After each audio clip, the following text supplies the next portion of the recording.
The Fantasy Fanatics Podcast on SportsTownChicago.com. And now it's time for Fantasy Fanatics. Welcome into Fantasy Fanatics here on SportsTownChicago.com. I'm Ryan Stuprich. And I'm Ryan Riss. This is Fantasy Fanatics. You can follow us on Twitter at Ryan Stuprich. And at rrisky16. And you can call the show. The number is 630-403-5200, 630-403-5200. Did you have a good Christmas, Ryan Risky? I did. I had a very wonderful Christmas. How about you? I did as well. Did you get anything exciting? Got a lot of nice sweaters and dress shirts. I got four new bobbleheads. Oh, that's pretty cool. Yeah, I got a Sod from last year's game against the Bruins. I got a Taj from last year. I forget which team that was against. I got a Babe Ruth called Shot, was one of the 10 bobbleheads the Cubs gave out last year. Really? Yeah, let's see. And I got that seems like a really cool one. Yeah, all it is him like just pointing a finger. It's nothing. So it doesn't look as cool as you would have hoped. Maybe. No, it's literally just Babe Ruth standing there pointing a finger. No bat or anything, or does he have a bat? He's holding a bat with his other hand. Well, that's good. I guess. Yeah, and then I got a Jimmy Butler, and right now that bobblehead's actually looking a lot better than it did around this time last year. Oh yeah, for sure. I mean, he has turned into something really special. He's a really good player. He played well again on just last night against the Lakers. But the interesting thing about that game was Kobe Bryant sat out. Yeah, and did you see that he was wearing a Michael Jordan jersey on the way out? I did. I saw that. Yeah, the one thing about Jimmy Butler that I just have one issue with is that he's playing for money, and I really don't think he's as good as he's playing this year, which is why you want to win this year. I think it's just, he's playing for money, and then once he gets the money, I don't think he'll be playing like this again. Yeah, I mean, I hear what you're saying. I just hope that he's not in it just all for the money. I hope that he really can perform like this once he gets his money, because he's playing like he deserves the money that he wants. It's just it's a question of whether he'll perform once he has the money. Yeah, he went and said he doesn't want to be a star, except he wants to be paid like one, so... Yeah, I don't know. That really annoyed me when I heard that. I was just like, get out of town then. Right. And speaking of like an ex-guy that did well, yesterday in the Heat Cavaliers game, Luol Deng had a really good game. He was something like, I'm trying to think what it was. I think he was like 11 for 14 from the field. 11 for 16. 11 for 16 from the field, and 28 points. Yeah, I mean, he was really good, and he, Jimmy Butler was sort of his replacement. I mean, Luol Deng is a small forward, so it's tough to see, because I do like Luol Deng, and it's kind of hard to see him on a team like Miami. Right, and the thing is, when they traded him, they got nothing in return. They got second-round picks and Andrew Bynum, who they just cut. You couldn't get anything better than a bunch of second-round picks that you're probably going to pass on in every year you have them in the draft. Yeah, I agree. I don't know what the thinking was. Besides that, but I mean, the Bulls have a really good team right now, and they are currently have they moved up a little bit? Are they still a third seed? I think they might be a third seed in the East right now. Something like that, and I'm sure Miami fans are happy to beat LeBron James in his return to Miami and sort of avenge that embarrassing loss to Philadelphia. Right, and there was some really good matchups on yesterday. Yeah, the Knicks. None of the games. 5-win Knicks. Yeah, well, but I mean, none of the games were really that close. That was the thing. I mean, the Wizards, they beat the Knicks, which was expected, obviously. Golden State looked really bad yesterday. I saw Golden State could not get a shot down in that fourth quarter. I was watching the fourth quarter last night. They could not get a shot down at all. I mean, everything they shot just never went down. I don't like the Clippers, so I was rooting for Golden State, and yeah, I like Golden State. I wanted them to win. Yeah, and also the Spurs game.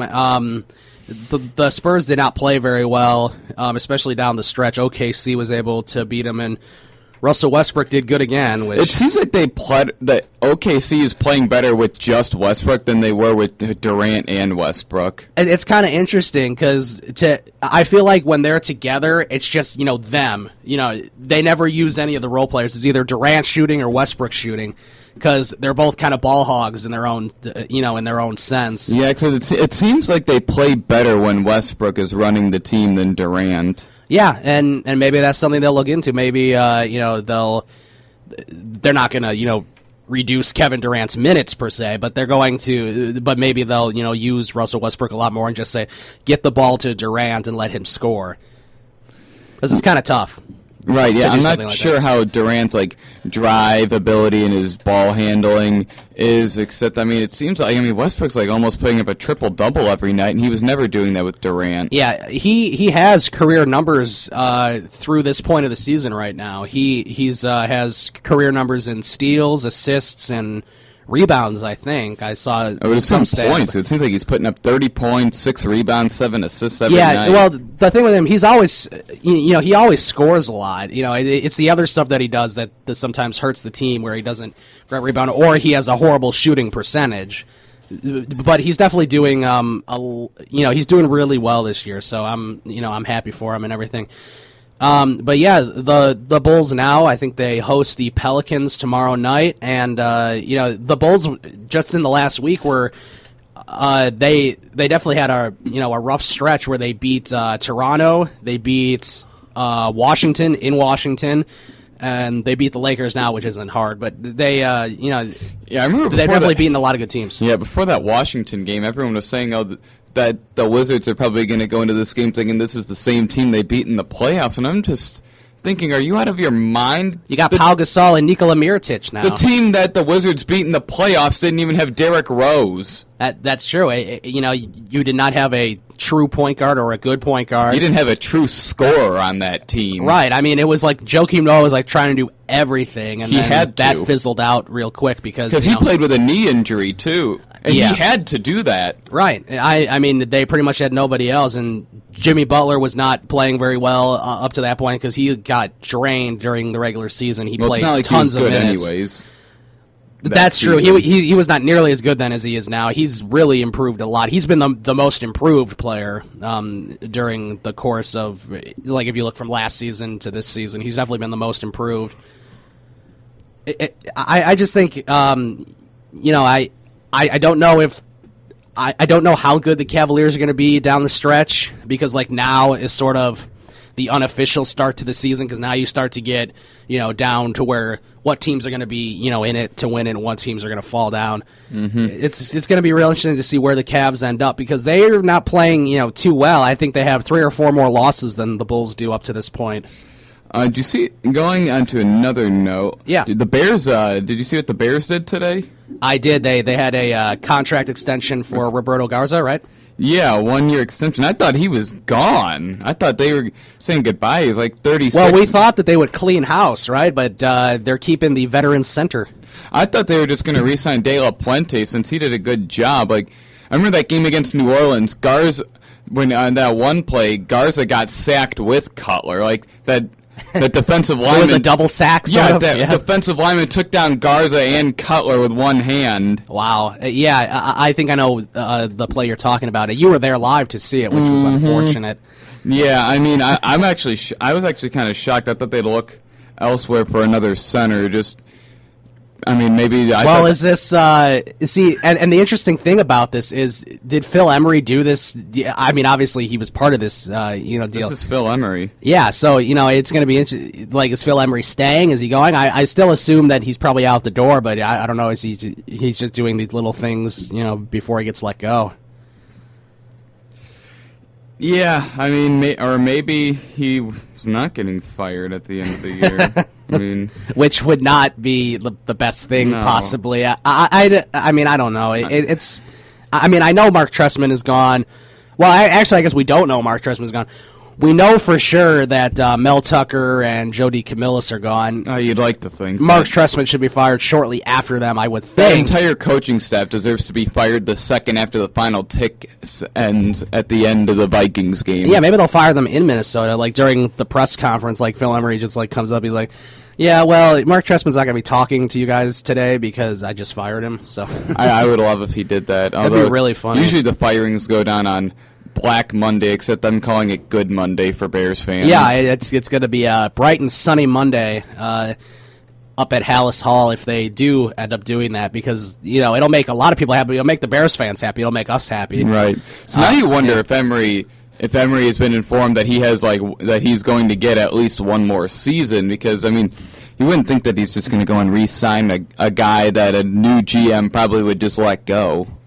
Right. I don't know. I don't know. McCaskies. You don't know, because when they're like the Reinsdorfs, when they fire someone, they fire them long after they should be fired, and then it's just too late, and it's like they should have fired them a long time ago because it's already in shambles. So you just don't know.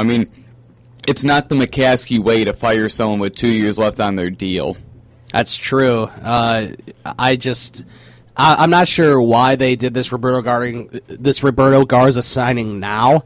I'm not sure why they did this extension now, when you have one game left in the season. I would have waited until at the end of the season, unless Roberto Garza really wanted to get it done. I don't know. I'm surprised that they still.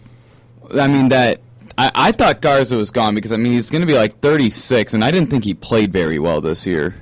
I thought because I read the reason that they signed De La Puente last offseason was because he was going to be Garza's replacement next year. Right, and it's not like he did bad. He just he never really there's if you're gonna if you're gonna fire everybody, there's no reason why Roberto Garza wouldn't leave too. But I guess he's staying. Phil Emery doesn't negotiate contracts in season. Right. Remember that last year when they had all those free agents? He said he's not negotiating in season. That just makes no sense. I know, and now it's in season. It's in a bad season, but it's in season, and I don't know what to think about it. Right, and I was reading an article somewhere that was just saying the main article headline for each Chicago team this season. For the Blackhawks, they had re-signing Kanan Taves for 8 years. The Cubs was signing Joe Madden and John Lester. Let's see, what was the White Sox? It's probably trading for some Marger or something. Yeah, I and then the Bulls was the return of Derrick Rose. Yeah. And then the Bears was the demise of the Chicago Bears. I know, everything's all dark and sad with the Bears. Everything else is on the ups, and that's true in Chicago sports in general. Everything is really, a positive thing with the other four teams, and then right. With the Bears, it's the complete opposite direction. All I remember is that every team had a positive headline except for the Bears. Right, and then that's definitely not good, especially with football, and especially when the Bears have never really been as bad as they are right now. They've had bad seasons, but their record says they're a lot better than they really are. Yeah, a lot better. Yeah, they have 5 wins. In reality, it feels like 1 or 2. It feels like we're right there with Oakland and Tampa Bay, which we sort of are skill-wise. Well, the only difference is that they would lose to Oakland. I think they would lose to Oakland right now because Oakland has been playing really well the last 5 or 6 games. Which is Derek Carr could easily put up 40 or 50 points against the Bears. Mm-hmm. Tampa Bay, now that would be a real interesting game because of course they played this year and the Bears almost blew that too. So yeah, they got lucky, but it was because McCown that one fumble by McCown, the one when he was running out left and he had the ball in his backhand and then someone just tapped it and it went flying. Right. Yeah, that's going to be... Tampa Bay is in just as bad of a situation as the Bears, and they have Josh McCown. Except they have a better coaching staff. They do have a pretty good coaching staff. That's the one thing that Lovie Smith does. He's able to put some guys around him that can do really well with their certain skills, whether it be offense or defense. Right, and I was reading one article that said the top coaching candidates for the Bears next season, and I was just thinking whoever wrote this article should not be writing more articles because he had the 49ers offensive coordinator. Oh, man. The Seahawks offensive coordinator. Yeah. The Jaguars defensive coordinator and the Giants defensive coordinator. That's going to be really interesting. And then the Cardinals defensive coordinator, which I highly doubt he'll get permission to interview for any head coaching candidates because he just got a major extension and a big pay raise. All right, we'll talk more about the Bears and possible coaches and everything else Chicago sports. Fantasy Fanatics, SportsTownChicago.com. The Fantasy Fanatics podcast on SportsTownChicago.com.